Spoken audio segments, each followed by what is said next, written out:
એક સત્ય વાર્તા સમજવા જેવી છે।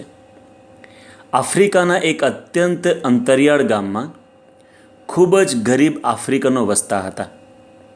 ત્યાં અમેરિકાનો એક એન્થ્રોપોલોજિસ્ટ એટલે કે માનવશાસ્ત્રી ગયો।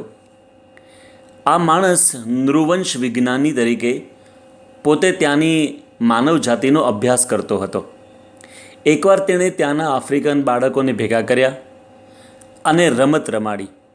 રમતમાં એવું હતું કે તેણે એક વૃક્ષ નીચે એક ટોપલીમાં મીઠાઈ મૂકી હતી અને ત્યાંથી 100 મીટર દૂર લાઇનમાં બાળકોને ઊભા રાખ્યા અને કહ્યું કે જે બાળક સૌથી પહેલો ત્યાં પહોંચશે તેને એ બધી મીઠાઈ ખાવા મળશે।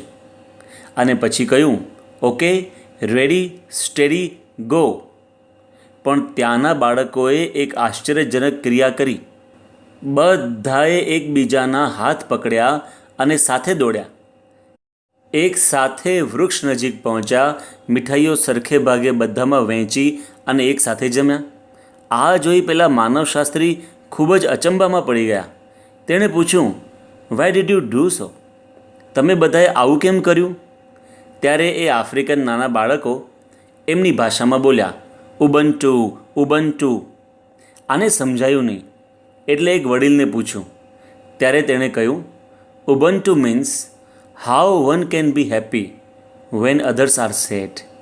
જ્યારે બીજા દુઃખી હોય ત્યારે આપણે કેવી રીતે સુખી થઈ શકીશું? Ubuntu means I am because we are. આજે મારું અસ્તિત્વ છે કારણ કે મારી આસપાસ મારા પોતાના છે।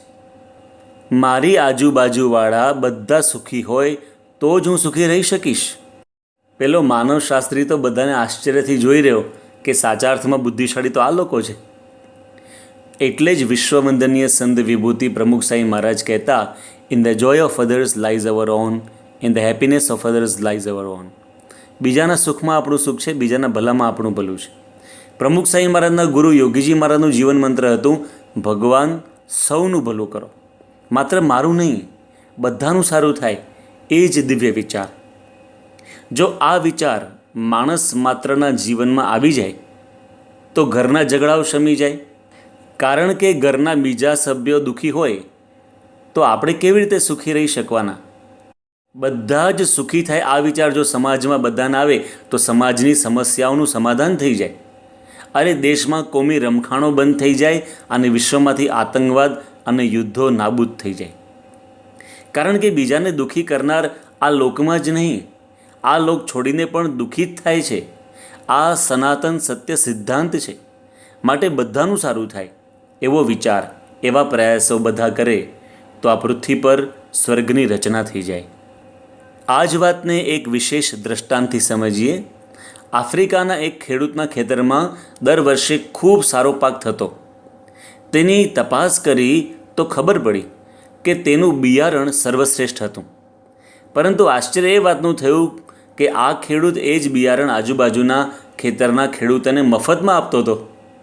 જ્યારે આ ખેડૂતને પૂછવામાં આવ્યું કે તે કેમ આવું કરે છે, ત્યારે તેણે કહ્યું કે જો મારી આજુબાજુના ખેતરનો પાક બરાબર નહીં હોય તો તે ખેતરના ખેડૂતો દુઃખી થશે અને ખરાબ પાક અને દુઃખી ખેડૂતો ઉપરથી પસાર થઈને જે પવન મારા ખેતરમાં આવશે તેથી મારો પાક પણ સારો નહીં થાય।